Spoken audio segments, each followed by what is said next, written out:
রাধে রাধে।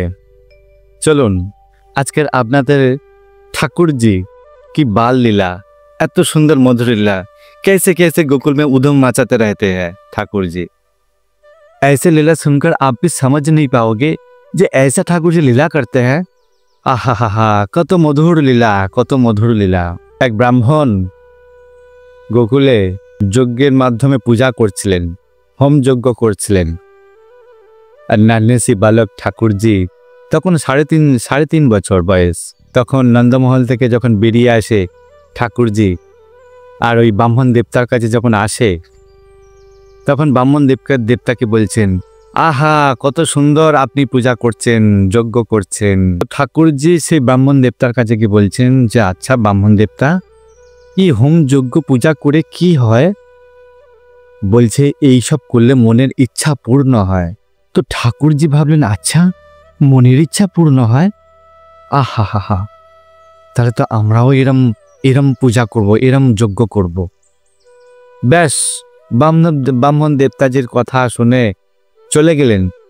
বাড়িতে গেলেন না, সমস্ত গোয়াল সখাদের কাছে গেলেন। প্রবল সিদামা মধুমঙ্গল তানসকা মানসকা ধানসকা, এইসব গোয়াল বাল, এইসব সখা এদের কাছে গেলেন আর বললেন আচ্ছা আমাদের মনের ইচ্ছা আজকে পূর্ণ হবে, যে যার মনের ইচ্ছা আজকে পূর্ণ হবে। গোয়াল শাখা মধুমঙ্গল সিদাম বলছে, আরে লালা কিভাবে মনের শাখা মনের ইচ্ছা পূর্ণ হবে? কি করলে মনের ইচ্ছা পূর্ণ হবে? আরে একটা উত্তম হয়ে আছে, আমরা খেলবো। আরে শোনো, বলে আমরা সবাই এরকম যজ্ঞ করব। তো ঠাকুরজি সমস্ত সখা ছিলেন। ঠাকুরজি বয়সে অনেক বড়, কিন্তু ঠাকুরজি 3.5 বছর, কিন্তু দেখো নিজেকে একদম হেড অধিপতি। তো সবাই ঠাকুরজির চরণে প্রণাম নিবেদন করতেন, সবাই ঠাকুরজিকেই প্রশংসা ভালোবাসতেন, সবাই ঠাকুরজিকে আপনা মানতেন। তো ঠাকুরজি হয়ে গেলেন যজমান ব্রাহ্মণ, একজনকে ব্রহ্মার রূপে সাজালেন আর সমস্ত গোয়াল সখা আরো সব ব্রাহ্মণ সাজলেন। সেজে সবাই গোল টেবিল হয়ে বসলেন আর মাঝখানে কিছু পাতা নাতা নিয়ে ঢিবি করে একদম যজ্ঞ স্তূপের মতন বানালেন। আর বানিয়ে ঠাকুরজি নন্দলাল বলছে, আরে শোন শাখাগান, সুন্দর সুন্দর যদি বউ পেতে চাও তাহলে যখন আমি সাহা করব তখন সঙ্গেই যেন ওই সময় যেন সাহা করা হয়। সবার হাতে পাতা টাতা সব দেওয়া হয়েছে, ফুল দিয়ে সাহা করতে হবে, পাতা দিয়ে খেলা খেলছে, ক্রীড়া করছে। তো সবাইকে বললেন ঠিক আছে। আরে যদি কেউ দেরিতে যদি সাহা করে দেয় তখন আমাকে কেউ দোষ দিতে পারবে না। তখন যদি কারোর কালী বউ এসে যায়, যখন কারোর ট্যাড়া বউ এসে যায়, যখন কারোর খোঁড়া বউ এসে যায়, তখন আমাকে কিছু বলতে পারবে না। সুন্দর সুন্দর যদি বউ পেতে চাও তাহলে ঠিক সময় তোমাদেরকে সাহা করতে হবে। দেখুন ব্যাস সবাই মিলে তৈরি হয়ে গেলেন। ঠাকুরজি ওং নমো নমঃ সাহা, সব সাহা করছে, ओम नमो नमः साहा। ये मधुमंगल तू देर से क्यों साहा किया है? ठाकुर जी बोलছেন, এই মধুমঙ্গল তুই দেরিতে কেন সাহা করলি? তোর কিন্তু কালো বউ আসবে, তখন আমাকে দোষ দিতে পারবি না। তুই দেরিতে সাহা করছিস, যে দেরিতে সাহা করে তার কিন্তু কালী বউ আসতে পারে, ট্যাড়া বউ আসতে পারে, কোনো ল্যাংড়া বউ আসতে পারে, আমাকে দোষ দিতে পারবে না। যে যার ইচ্ছা যদি পূর্ণ করতে চাও, সুন্দর সুন্দর যদি বউ পেতে চাও, তাহলে ঠিক টাইমে সাহা করতে হবে। ব্যাস এরম ভাবে পাতা স্তূপ বানিয়ে আগুন জ্বালিয়ে সবাই এরকম ঠাকুর যে সাহা করছে, সে সবার সাথে সাথে সে সবাই সাহা করছে। আর যখন সব পূজাপাঠ শেষ হলো সবার, তখন মদনমোহন বলছে, ইয়ে লালা, আরে এত বড় যজ্ঞ হলো, আমাদের পূজা হলো, আরে আমাদের ইচ্ছা পূর্ণ হবে, আরে সম্পূর্ণ কিভাবে হবে? আরে সম্পূর্ণ করতে গেলে আরও একটা তো উপায় রয়েছে, সেটা না করলে সম্পূর্ণ হবে কিভাবে? আরে তখন নন্দলাল বলছেন, আরে মদনমঙ্গল কি বলতে চাও বলো, কিভাবে সম্পূর্ণ হবে? আরে যজ্ঞ তো সব সম্পূর্ণ হয়ে গেল, আমাদের পূজা সম্পূর্ণ হলো। বলছে এরমভাবে সম্পূর্ণ হবে না লালা। আরে যজ্ঞ সম্পূর্ণ হওয়ার পরে আরে ব্রাহ্মণ ভোজন যদি না করানো হয় তাহলে সম্পূর্ণ হয় নাকি? ঠাকুরজি বললেন, হ্যাঁ এ তো একদম সত্যি কথা বলেছ। আরে চলো ব্রাহ্মণদের নিমন্ত্রণ করতে হবে, তাদেরকে ভোজন করাতে হবে। ব্যাস সমস্ত মধুমঙ্গল সিদাম সখা গোয়াল বালদের সাথে ব্যাস গোকুলের সমস্ত ব্রাহ্মণদের ঘরে ঘরে ঘুরতে লাগলেন। সমস্ত ব্রাহ্মণদের বাড়িতে যায় আর ব্রাহ্মণদেরকে নিমন্ত্রণ করে আসে, সমস্ত ব্রাহ্মণদেরকে কাছে কাছে যায় আর সমস্ত সারা গোকুলের যত ব্রাহ্মণ আছে সবাইকে নিমন্ত্রণ দেয়। যারে আজকে ভুকাই রহো, আজকে কিছু না খেয়েই থাকো, আজকে নন্দলালের ঘরে, আজকে যশোদা মাতার গৃহেতে আজকে 56 ভোগ আয়োজন করা হয়েছে। সমস্ত ব্রাহ্মণদের নিমন্ত্রণ, সবাই সন্ধ্যার সময় চলে যাও। ব্রাহ্মণগণ তো অত্যন্ত খুশি। আরে আরে नंद के घर भोजन 56 भोग की भोजन, अरे बहुत बढ़िया। अरे যশোদা মাতা এত ভোজন করে, এত ভোজন করে, 2-3 দিন ভোজন করতেই লাগে না। আরে নুন জল খেয়ে আজকে থাকবো, খিদেটাকে আরো বাড়িয়ে নেবো। আরে নন্দকে ঘর জানা হ্যাঁ, 56 ভোগ পানা হ্যাঁ। সব খুব সুন্দর আনন্দে একদম সমস্ত ব্রাহ্মণগণ জানে যারে আজকে নন্দকে ঘর 56 ভোগ হবে, আজকের ওখানেই ভোজন হবে, সারাদিন কিছুই খাবো না। এরম করে সবাই সমস্ত গোয়াল সখাদের সাথে কৃষ্ণ সমস্ত নিমন্ত্রণ করে এলেন। ব্যাস নিমন্ত্রণ করে এসে নিজের মতন খেলতে শুরু করলেন সখাদের সাথে। শামকে সময়, সন্ধ্যার সময়, তখন সমস্ত ব্রাহ্মণগণ গোকুলের নন্দকে ঘর উপস্থিত। ব্যাস যশোদা মাতা ছাদের উপরে ব্যালকনিতে দাঁড়িয়েছিল। যশোদা মাতা দেখছে আরে এত ব্রাহ্মণ গৃহেতে আবির্ভূত, সবাই আসছেন, কি ব্যাপার।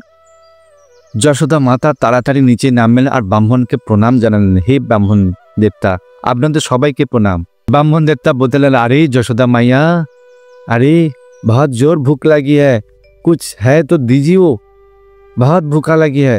যশোদা মায়ে বললেন আরে খিদে লেগেছে, অবশ্যই তোমাদের ভোজনের তো ব্যবস্থা করব, এখন তো ভোজন ব্যবস্থা করিনি।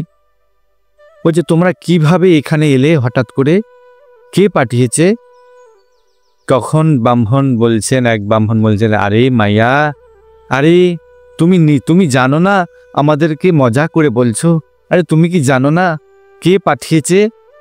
যশোদা মাতা অবাক হয়েছে, না তো, সাজি বাতাও कौन भेजा है आप सबको, কে পাঠিয়েছে আপনাদেরকে?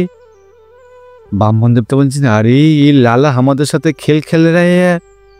যশোদা মাতাকে বলছেন মাইয়া, আরে তোমার পুত্র নন্দলাল সে সমস্ত সকালবেলা সবাই গোয়াল সকাদের সাথে সবাই প্রত্যেক বাড়িতে গিয়ে নিমন্ত্রণ করে এসছে, সবাই এসো, আজকে 56 ভোগ খাওয়ানো হবে সমস্ত ব্রাহ্মণদেরকে।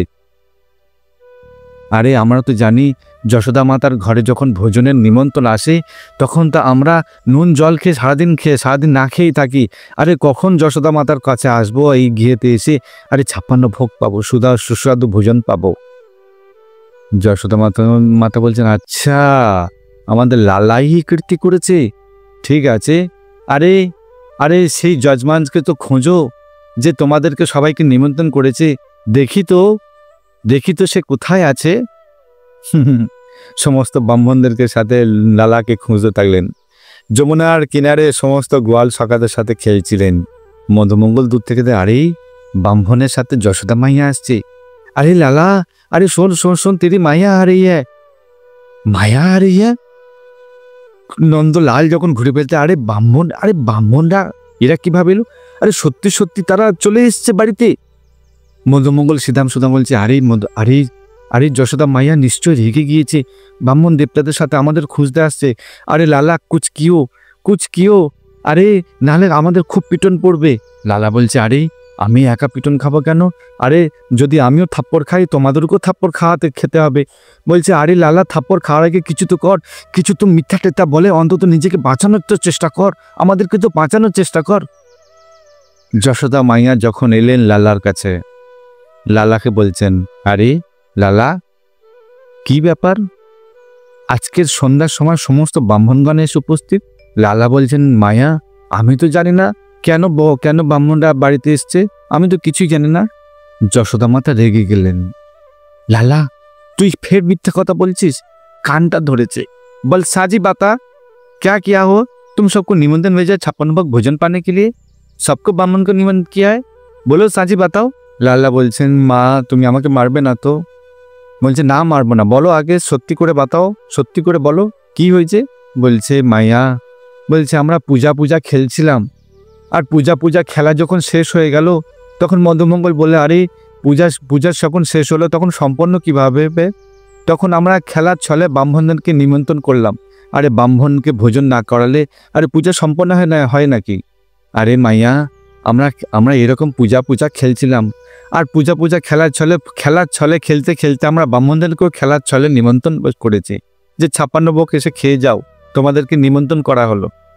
আরে মায়া, আরে যখন যখন যখন ব্রাহ্মণগণ এসেই পড়েছে, তখন আমরা যখন খেলে খেলে পূজা করেছি, খেলতে খেলতে ব্রাহ্মণদেরকে নিমন্ত্রণ করেছি, আরে তুমিও এরম করো। আরে তাদের হাতে পাতা ধরিয়ে দাও, ধারে দিয়ে বললো খেলার ছলে বলো যে আচ্ছা খেলার ছলে যখন পূজা হয়েছে, খেলার ছলে যখন ব্রাহ্মণ নিমন্ত্রণ হয়েছে, আরে খেলার ছলে ভোজনও পাইয়ে নাও। আরে মনে করো যে আরে এই ডাল দিলাম, সবজি দিলাম, মালপোয়া দিলাম, পরমান্ন দিলাম, সমস্ত 56 ভোগ সবজি মনে মনে ওদেরকে ধরিয়ে দাও। আর ব্রাহ্মণদেরকে বলো মনে মনে তোমরাও পাও, তোমরাও আনন্দ লাভ করো। ব্যাস দেখুন লাল্লার কি উধম। এইরকম ভাবে লীলা করতেন। তারপরে যশোদা মাতা সবার জন্যে খুব ভোজন প্রসাদী ব্যবস্থা করতেন, সমস্ত ব্রাহ্মণদেরকে পাওয়াতেন। দেখুন, আর সবাই খুব আনন্দ পেতেন, কেউ রেগে যেতেন না লাল্লার উপরে। এরকম লীলা করতেন, এরকম উধম মাচাতেন। আরো কত লীলা বলবো, এই অদ্ভুত, এই সেই লীলা যা গোকুলে এইরকম করতেন লাল্লা। এইরকম ঠাকুরজি লীলা করতেন, 3.5 বছর বয়সে এইরকম করতেন লাল্লা। দেখুন, আহা হা হা, কত সুন্দর মধুর লীলা। কেমন লাগলো এই লীলা, ঠাকুরজির বাল লীলা? আরো অনেক লীলা বলবো, শুনতে থাকুন। আজ এই পর্যন্ত এই লীলা কথা। যদি ভালো লাগে এই লীলা কথা শেয়ার করুন। ভালো থাকবেন, সুস্থ থাকবেন। দেখা হচ্ছে পরের অন্য কোনো লীলা কথা নিয়ে। জয় নন্দ के लाल की जय हो, हाथी घोड़ा पाल की जय, कन्हैया लाल की जय। जय श्री राधे।